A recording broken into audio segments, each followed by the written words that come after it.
హనుమంతుడు రావణుడిని ఒక్క గుద్దుతో చంపబోయాడు అని మీకు తెలుసా? రావణుడు హనుమంతుడిని చంపడానికి వచ్చి ఒక సవాలు విసురుతాడు. ఇద్దరము ఒకరిని ఒకరు గుద్దుకోవాలి, ఎవరు అయితే కింద పడిపోతారో వాళ్ళు ఓడిపోయినట్లు అని అంటాడు. రావణుడు తన పూర్తి శక్తి ఉపయోగించి హనుమంతుడి ఛాతీ మీద గుద్దుతాడు. వీడు చచ్చి ఉంటాడు అని నవ్వుతూ చూడగా హనుమాన్ నవ్వుతూ కళ్ళు మూసుకొని ఉంటాడు. ఏంటి నువ్వు ఇప్పుడు నన్ను గుద్దావా?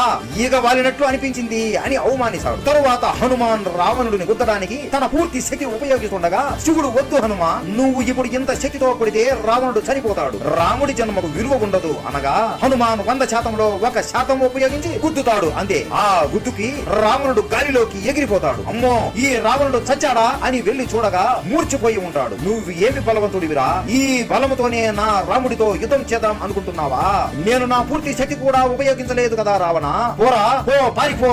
మీరే చెప్పండి, హనుమాన్ బలవంతుడా, రావణుడు గొప్పవాడా? ఇక్కడ క్లిక్ చేసి ఫుల్ వీడియో చూడండి. జై బజరంగ బలి.